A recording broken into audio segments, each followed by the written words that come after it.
compare the pair. Same, different, same. Yesterday's video was a oil change video. Today's video, an oil change video. Now, one of our Prados with another one of our 1K DFTVs, and we love it. Bada bing. This one's going to last forever, and this is how it's done. This engine has done 10,000 Ks with this oil filter, so this one's going to get an oil filter. The vehicle's just been driven for about half an hour, so the engine oil is nice and warm once again. We don't want to rush into dropping it out, let it cool a little bit. So first thing we're going to do is remove the oil cap, lift the dipstick, give it a good clean, check the oil level so we know if we've lost any, if it's burning any oil, raise the vehicle up, have a bit of a look around. Could be time for a cup of tea or a beer, depending what you're into.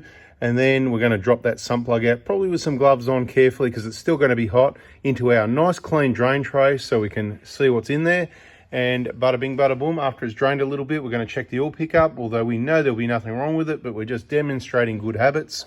We can check around some other things. You're really checking and inspecting things while you're doing the oil change. That's what it's all about. So we just have a look around and make sure everything's all good. Checking for leaks, deterioration, hoses, belts, wiring, rats, mice, anything loose, battery security, everything like that.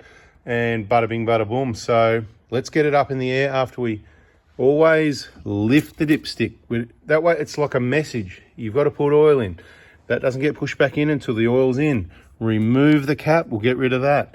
And same thing, drop the oil out. Yes, there is some things a little bit different here this time because look at this, we've got some different oil. It's going to be easier to handle. It's in 5-litre containers.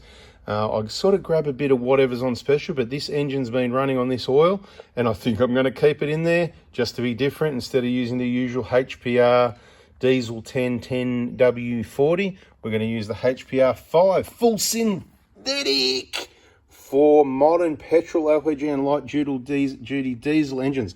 540, so better for cold and still good for hot. This is not for a 1GD. This is not for a vehicle with a DPF. You're going to need different oil for that one. Bada bing, bada boom. Oil filter still from lsiauto.com.au. Discount code 4B4Diesel. Bada bing. I'm going to drop the oil out and bada boom. Get this stuff onto the engine and make it happy. Yeah, it's about the middle of August 25. And it was done at 3:27 and it's 3:35 now. New stickers on the car. So the oil is only June, July, 2.5 months old. And about... what's that? 8,000 Ks. So it's almost a waste of oil, but I want to get the oil filter done. This engine did get an oil change after about 2,000 or 3,000 Ks. The engine went in at 325. There was nothing wrong with the old one. Just put a fresh one in because I can. Who's crazy enough to do that? Please don't do that. You don't need to do that unless you're going to keep your car as long as me and you don't know the history, which I didn't really know the history that well. I think it was very good, but I wanted a new one. Bada bing, bada boom. Let's have a really quick look underneath and see what underneath this one's like while we just give the oil a few minutes to drop some temperature. Looks like someone's been under here cleaning with a spray can trying to make things look better. Yep, that'd be me. Even the diff looks all right. You've got the Dobinson suspension. Pads going to be helpful with a light on. Pads, yeah, like new. Like how I roll, how I keep my cars. New wheel bearings, new suspension, new tyres, new brakes. All new. LSI Auto again. And what else can I tell you? Tyres, that was just a special at my car. $183 each. Why not? Give them a go. Although there's a downside to those. Nothing to see here. Let's just have a bit of a look-see. I'll give this a bit of a lubrication. It's not looking like the wettest thing we've seen. Always check for play. I'll be doing that with 2 hands off camera and let you know if we find anything. But it's only 335,000 kilometers. Crazy, huh? Bit harder to see things here because see that we've got the transmission protection and the K-on. Another reason I got the transmission protection on this one is because it's lighter and stronger, and I thought I'd give it a try compared to the other one. Nice clean pan. It's had an auto oil change, let's just say more than once. Nice new turbo got thrown on as well, so I've got a good second-hand turbo if anyone does need a cheap turbo. Probably got a couple of those actually, but you know, they were working at the time, but you know, it just got changed as a matter of while you're at it doing an engine, we'll just throw a turbo at it. So if you're after a cheap, good second-hand turbo, genuine, but you know, nothing wrong with it. Just if you put an engine in, you kind of just go, you know what, it's done 300,000 Ks or something, throw a turbo at it type thing. That's what I did. Radiator we got done sometime a few years ago when someone broke it, you know, not me. But anyway, lower arms are done, new bushes and that with the new arms, genuine. Genuine suspension tyres, brakes, LSI, genuine pads. K1.com.au for the bash plate. 3mm, lighter, stronger, discount code 4x4 diesel. And this one is one of the prototypes. I've got to take the 12mm out, and this one gets a bit stuck, so you've got to knock it around a bit to pop it out. I think they refined it a bit later, changed the size a little bit so that it doesn't get stuck. Anyway, I'll get that off, and sump plug will be coming out soon. Let's see what's in there. Oh my goodness, look at that oil. You see how you can see through it? It just goes to show what a waste it is. So this is my example, right? See how clear that oil is through the middle there? If you can see light through that, and you know, it's going to be rare that unless you've got a bit of backlight, like, you know, that's the outside lighting, and it's nice and wide because it's nice and warm. Obviously it's not an official oil test, but this vehicle, since the oil change, it's got a nice clean new engine. Zero, if you know what I'm saying. And you know, people that watch the videos know what I'm talking about, excuse me. Zero. Anyway, nice and clean. And of course the oil's going to stay cleaner, and the highway Ks, it's probably had an average speed of 80 or 90 Ks an hour at least for that 7,000 or 8,000 Ks, probably something along those lines. A lot of people's average speed you'll find is about 20, 30 Ks an hour. So let's let it drain and see what the results are. Looking in the drain tray, it's always going to be bad news. Okay, so tools required for the job so far, as you can see, pretty basic stuff. Old washer, nothing wrong with it, you could reuse it, but we're going to use a new one. See the oil even, nothing wrong with it, nice and clean, but we put new stuff in there. That's what I mean. Sometimes you can just leave your oil longer, so don't waste the oil, especially if you've got really good oil like this stuff. It's like you really got to think about how soon you get rid of it. We don't want to be wasting it. It's a real balance point of, I think the biggest thing is knowing your average speed, so you know how many engine hours you've done. Because when they say, oh, every 10,000 Ks or 6 months, including me, I say that, it's a ballpark guide. That's for people that have got an average of about 30 Ks an hour. So if you're averaging 90 Ks an hour, technically your oil can last 3 times longer, simple mathematics. But let's not go to 30,000 K services. Your oil filter is going to be the same. It all comes down to engine hours. Other countries, they say 10,000 miles. So officially, you know, you're good for 16,000 kilometers, again, based on what average speed, because engine hours, as anyone would know, is far more important than kilometers, because the kilometers, it's just not really a thing. You know, you could be taking 5 times more engine hours to do the same kilometers, or a lot less. What do they base that on? That information we don't know. Once again, we can let this drain as long as we like. There's a lot more oil going to stay in the engine. You can see that new engine oil pickup is beautiful. Look how clean even the oil, I mean, there's a bit of darkness to it, but that is just beautiful engine oil on a 10,000 K engine. I'm very happy to have a new engine. Can you tell? Like, I just love, it's like getting a new 150 Prado. You can't get one. I've got a new 150 Prado with a new 1KD engine in it for about 10 grand, plus labor and everything else, but I'm just making it sound nice. Plus, I sold the good second-hand engine, which helped recover some of those costs as well. So it's a no-brainer. I'm not doing this video to make you jealous, so let that drain a bit. And once we get back to the top of the engine bay in about probably at least half an hour from when the engine was switched off with hot oil, the oil filter should come off clean with minimal mess, no pooling if it's a genuine Toyota filter. Don't do it cold, don't do it hot. Like I said, you've got to run it hot, switch it off, don't start it again, and let it sit for at least about half an hour. So the time it takes you to check your car and do things underneath here, change your oil, then go to the oil filter and you'll be laughing. Okay, so the plug's in, it's torqued up. I'll say it again, 34, 35, thereabouts, just nicely. Don't over tighten it and pull the thread out.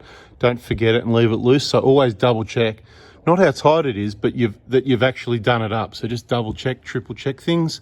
That's all clean. We'll cover it all up. Even though some people are going to expect oil to come running out here, it's not going to happen. Okay, now the oil filter. Car's on the ground, everything's double checked and clean. Got to be careful of these vacuum lines here. Don't break anything off with those. All the little filter things on the VSVs. See in the background there, right in the middle of the picture, those little black things. Hard to get the camera in there and show you more than that. You can go and have a look on your car, but be careful. Now, if you're lucky, I've already cracked it loose with a tool. Let's just see if I'm lucky or not, if all this oil's going to run out everywhere. I'm doing it slow, so it's going to leak. You'll see all the oil. Whoop, the light even fell down. So it's really making things slower than usual. So if any oil was ever going to leak down, it'd be leaking out now. But I'm going to show you. Spin it around, pull it out in case it is dripping anywhere. There you go. There you got the oil filter. And look, no big pool of oil running out, just a little bit to wipe, clean up the area, make sure there's no dirt and debris getting pushed from outside the oil filter area to the center inside area, anywhere inside the seal. What I mean is if there's dirt around, you're wiping it. Don't be sloppy with the dirty rag and wipe this way down there and push it into your clean area, because the whole point of having an oil filter was to clean the engine, not make it more dirty. I'm going to show you as much as I can. So I've got the rag in there, and see how the flat oil filter surface is clean and the little area below it where the oil sometimes leaks a few drips. The rest can get done outside at a engine bay wash whenever that happens. There's no excess oil there to make anyone think anything's leaking. It's nice and clean, ready for the new filter to get screwed on. Just as tight as you can by hand, and don't give yourself a tennis elbow or something by trying too hard. It's not going to come off. Just check your filter, your seal, and make sure it's not damaged in manufacturing in case you did get the 1 in a million or less, one of those, more or less.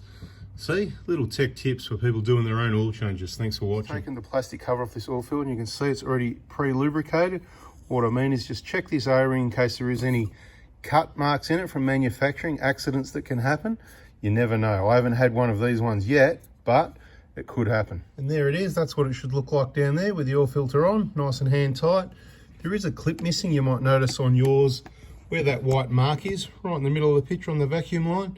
There's meant to be a clip there clipping those two together. Whatever got lost many years ago, I guess. Not to worry, but just be careful because the one on the lower side sort of hanging out in the way of the oil filter a bit, so you just need to be careful of that. On one like this, you might move your fuel lines out of the way like that. While you're working on it, you might even move the power steering reservoir if you wanted to. It's up to you. But when you finish, just put that back how it goes so that the rubber hoses aren't rubbing on anything that's going to get vibration from the engine. It's time to put oil back in the hole. Pretty straightforward now, isn't it? It's time to ditch our old oil transfer container. I'd say it's over 10 years old, and upgrade and keep one of these ones for the oil transfer. What that is, if it's a 5 litre, it's easy to pour. If it's a 7 or 10, they're a bit kind of heavy and can be awkward. Prefer a bottle like this for the transfer, and it's easy to measure using the markers on the end. 3, 4, whatever it is, 3 plus 4, 7, bada bing, bada boom. 7 litres in the hole, cap on, dipstick down, check the oil level. Yep, looks okay. It's going to look a bit over full. Run the engine so some of the oil can go through the oil filter. Doesn't always stay in there and fill it up. That's another variable. Check the oil change playlist, oil changes, services, inspection playlist, those sorts of things. Lots of info in there. It all comes together. Just one more piece of the million-piece jigsaw puzzle. Let's start it up and check the oil level. So what we want to do is just give it a start up. Beautiful thing, mate. Have a look at that. Beautiful.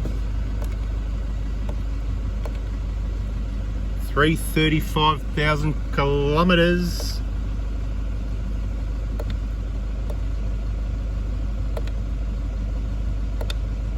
.6 litres per 100, not bad. But see the average speed down to 37 since I reset it. This is what I'm talking about. Now, let's see what my average speed is when I'm not on a trip. And you might be surprised. We'll catch on the next video in about 5 or 10,000 k's when we do an oil change, and we'll have a look what the average speed is. Still be higher than a lot of other people's, but it's going to be much lower than it normally is. Correct oil level procedure.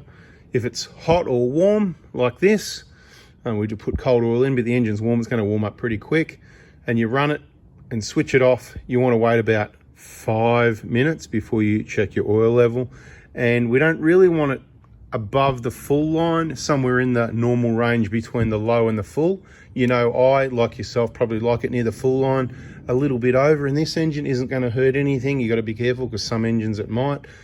These ones are pretty tolerant to a little bit extra oil. I don't mind it, but yeah, that's why I put in 7, and I'll check it and we'll see. And I'm not going to go into any more detail than that. We'll catch you in the next video. Bada boomski, bingo bango, you know, go and eat a mango. Catch you in the next one.